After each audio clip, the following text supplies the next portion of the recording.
focused on the Cleveland Browns right now. You know, I've got to prepare myself to be as ready as I can be to go out there on Sunday and face a really good defense. And Wolf, it is the 2018 first. It is, and that is Tomlin too. No, it's Ben Wednesday. Ben's Day. Got him. All right, sorry guys. Out of nowhere, you just bagged me on that. You've been waiting the whole off season to do that. Yeah, I've been waiting the whole off season. We're going to hear much more from Ben Roethlisberger coming up later in the show. He, of course, was talking about not having Le'Veon Bell here at the UPMC Rooney Sports Complex. He's focused on the Browns, and we have the Steelers' first practice report of the season. And the good news, Wolf, there is only one name on this list.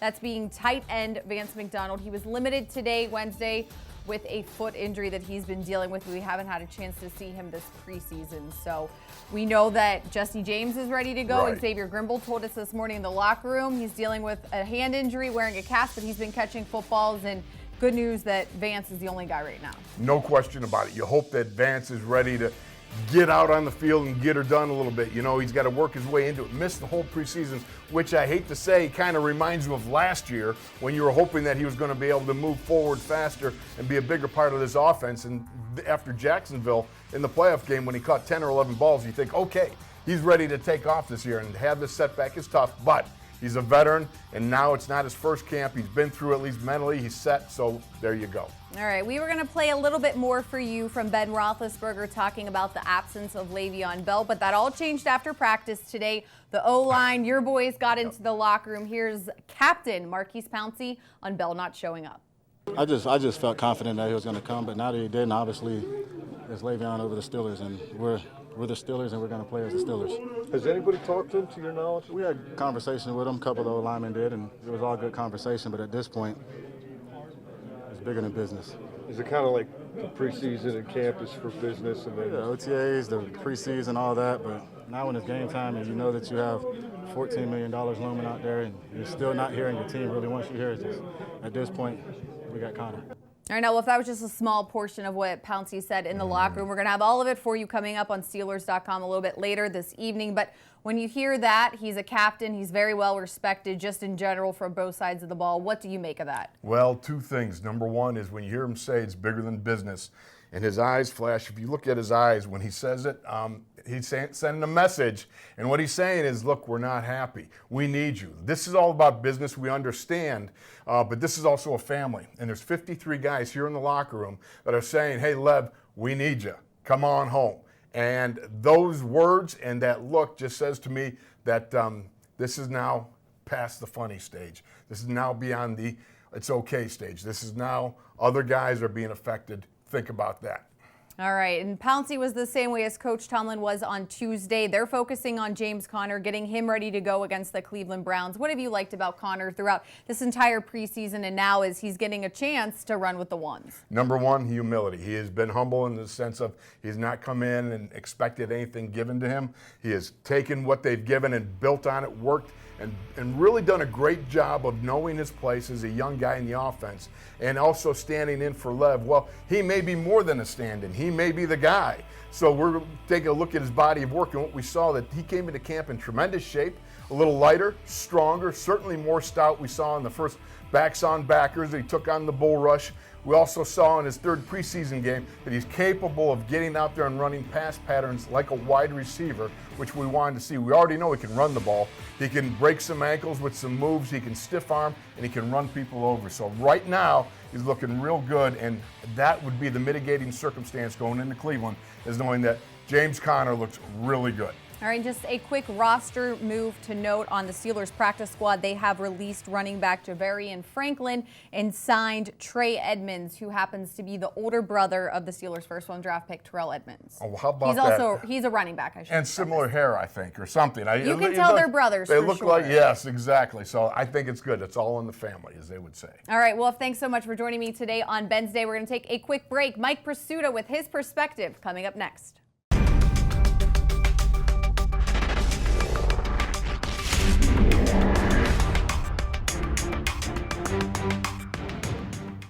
Week 1 of the regular season is upon us, and a new segment this year on Steelers Live is Prisuta's Perspective. Joining me now, Mike Prisuta. Take it away, Mike. Thanks, Missi. There is, of course, a great deal of excitement in advance of Sunday's regular season opener, and that's understandable, but it's the reaction to what will transpire in Cleveland that is perhaps destined to be misunderstood. They all count one in the NFL, but to count on what happens in week one happening again and again and again all season long is as misguided as it is unlikely. It worked out that way for the Browns last season on an historical level, but it was a different story for the rest of the NFL, including the Super Bowl champion Eagles. To win a Lombardi, you have to evolve, as the Eagles did despite a series of potentially season-crippling injuries. The Steelers' challenge this season will be to undergo a similar evolution over the next 5+ months, no matter what happens for openers. Their readiness to begin isn't in question, but what passes for readiness in September has a habit of not being good enough in December and beyond. By then, the Steelers will probably have a better idea of what they can count on at tight end, at wide receiver, in the defensive backfield, and as to the depth they possess at offensive line and linebacker. They might even have a better understanding of what they can expect from the running backs. The trick until then is to keep finding ways to win while continuing that evolution. That's a concept that's never lost on Mike Tomlin, no matter the level of anticipation for a given game, particularly an opening game. Tomlin's message this week was unmistakable, and I quote, "This is not a finished product. We better continually be individuals and a group on the rise." Truer words may never have been spoken. Are you ready for some football? The Steelers lost their opener to Cleveland 51-0 in 1989 at Three River Stadium and still made the playoffs. There are other examples of why it's best not to have a knee-jerk reaction in the early going, but none better than that. That's something to keep in mind on Sunday, win, lose, or draw in Cleveland. And as you said, the journey of 2018 is starting in First Energy Stadium in Cleveland. And quarterback Ben Roethlisberger, we know he's a vet. He's been here, done that kind of guy, and he said he still gets some nerves. That's natural. You should be nervous. You should be excited because this is football. I mean, this is what we've grown up doing. This is what we love doing. We're out here in camps and mini camps and training camp and sweating and bleeding and putting so much on the line for Sundays, and to be out there with each other. So I think we're all excited, and I'm no different. Are you excited? Absolutely. Always at this time of year. Number one, because preseason is over. I know it serves a purpose, but it's not the regular season. And number two, I think a lot has been said about Roethlisberger's preseason and training camp and how he played in the brief appearances in the games, but maybe not enough, Missi. I just thought from day one he showed up at St. Vincent looking like a different guy, like he was in a little better shape, like he was a little more engaged, a little more excited. Not that he hasn't been in prior years, but he seemed rejuvenated. I thought that showed up in his play, in the way he interacted with his teammates, and the way he handled himself. It's still really important to have a really good quarterback in the NFL, and I think the Steelers have that to build on first and foremost. I know this has nothing to do with football, and I don't know if you're the same way, but I watched Hard Knocks religiously this preseason, and I think because you knew Todd Haley, you knew Baker Mayfield, you knew a lot of the people that were the characters on that show. It got me excited for this to be the Week 1 matchup. Yeah, I think number one, I feel cheated that we didn't get enough Todd Haley audio during games over the 6 years that was here. We both talked to him on and off the record enough to get an appreciation for who he is. But to me, he was the star of Hard Knocks, and I loved Mike Tomlin talking this week, Missi, about, is it an advantage or a disadvantage that Todd Haley has been with the Steelers so long? We'll get to that a little bit in a minute on agree to disagree. But he seems to be in a good place. The Steelers think they have an advantage in Randy Fichtner being Haley's successor, and there being no book on Randy Fichtner as an offensive coordinator. So there's a lot of levels to this. And, oh, by the way, it's the Steelers and the Browns. Right. AFC North. That's pretty cool. Week 1, Week 10, week whatever, right? I'll take it. All right. We are going to take a quick break. As Mike said, coming up next, Agree to Disagree.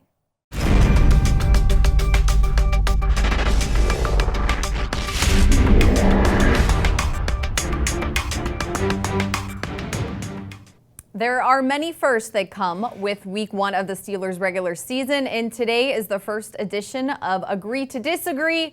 Here's Bob and Mike, who knows what we're going to get today.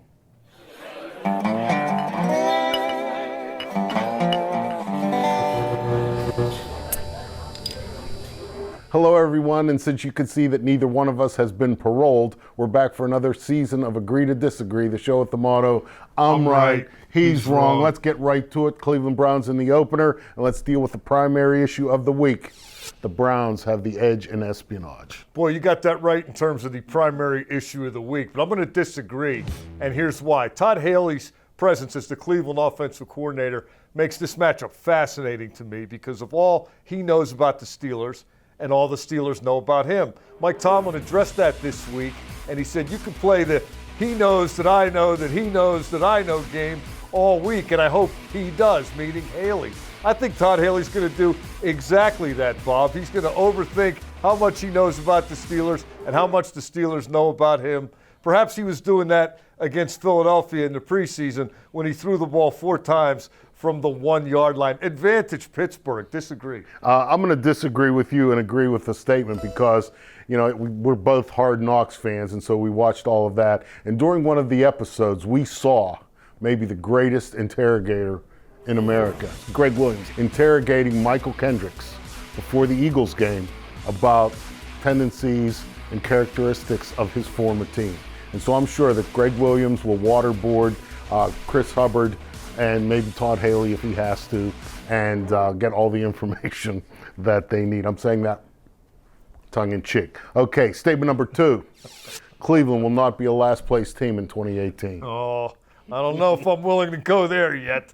They'll probably, the Browns will probably win a game or more, but I'm here to tell you they went 1-31 the last 2 years. They're going to have to show me a whole lot more than a nice D end here, a nice wide receiver there, maybe a couple of serviceable running backs over here. A lot of moving parts in Cleveland, a lot of turnover. It's not necessarily better until they prove it is. Well, I will agree with it. It's not necessarily better until they prove it is, but I'm going to disagree with you, and I'm going to agree with the statement because it's not only what the Browns are or are not, but it's what the Bengals are or are not in my mind. And I think that Cincinnati is just a disaster waiting to happen. That disaster should come to fruition over the upcoming weeks of this 2018 season. And I don't know that if it's going to come down to Cleveland working their way up out of the basement or Cincinnati sprinting right down to the bottom. Well, it would have the same effect from your, from your side of the argument. But smart money's on the team that's been there low these many years. Trust me on that. What do you think about it, Missi?